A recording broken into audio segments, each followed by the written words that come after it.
കൊല്ലത്ത് വാഹനാപകടത്തിൽ ഒരു 14-കാരന് ദാരുണാന്ത്യം എന്നൊരു വാർത്ത കൂടി വരുന്നു. അയത്തിൽ സ്വദേശിയായ 9ാം ക്ലാസ് വിദ്യാർത്ഥിയായ സൽമാൻ ഫാരിസാണ് മരിച്ചത്. അച്ഛനോടൊപ്പം സ്കൂട്ടറിൽ പോകുമ്പോഴായിരുന്നു അപകടം സംഭവിച്ചത്. എ വി ജയശങ്കറുണ്ട് കൂടുതൽ വിവരങ്ങളുമായി. ജയശങ്കർ, എപ്പോഴാണ് ഈ അപകടം നടന്നത്? രാവിലെ ഈ മഴയത്ത് പുറത്തേക്ക് ഇറങ്ങിയപ്പോഴാണോ? മഴയാണോ അപകടത്തിന്റെ കാരണം? ഡോക്ടർ അരുൺ, ഇന്ന് രാവിലെയോടുകൂടിയാണ് 9ാം ക്ലാസ്സുകാരന് വാഹനാപകടത്തിൽ ഇത്തരത്തിൽ ദാരുണ അന്ത്യം സംഭവിക്കുന്ന സാഹചര്യം ഉണ്ടായത്. അച്ഛനൊപ്പം സ്കൂട്ടറിൽ പോവുകയായിരുന്നു. ഇതിനിടയിൽ ഈ ടിപ്പർ ലോറിയെ ഈ ബൈക്ക് ഓവർടേക്ക് ചെയ്യുന്നതിനിടയിലാണ് ഇത്തരത്തിൽ അപകടം സംഭവിക്കുകയും ഈ 14-കാരൻ മരണപ്പെടുന്ന സാഹചര്യവും ഉണ്ടായത്. അയത്തിൽ സ്വദേശി സൽമാൻ ഫാരിസാണ് മരണപ്പെട്ടത്. എന്തായാലും ഈ സൽമാൻ ഫാരിസിന്റെ മൃതദേഹം ജില്ലാ ആശുപത്രിയിലേക്ക് നിലവിൽ മാറ്റിയിട്ടുണ്ട്.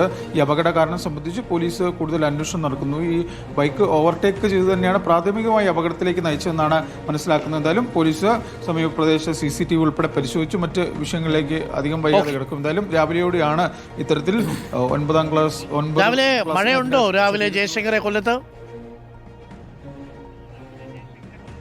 ഡോക്ടർ അരുൺ, കൊല്ലത്ത് നിലവിൽ മൂടിക്കെട്ടിയ ഒരു അന്തരീക്ഷമാണ്. കാര്യമായ മഴയില്ല. കഴിഞ്ഞ ദിവസം രാത്രി മഴയായിരിക്കില്ല, കാരണം ദിശ തെറ്റി വന്നതോ വേഗത കൂടിയതോ സ്ലിപ്പായതോ ആയിരിക്കും. അച്ഛനോടൊപ്പമാണ് പോയത്. 9ാം ക്ലാസ്സിൽ പഠിക്കുന്ന കുട്ടിയാണ്, 14 വയസ്സേ ഉള്ളൂ. അവന്റെ പേര് സൽമാൻ ഫാരിസ് എന്നാണ്. വല്ലാത്ത സങ്കടമായിരിക്കും അല്ലേ? ആ വീട്ടുകാരെങ്ങനെ ആ സങ്കടം താങ്ങും?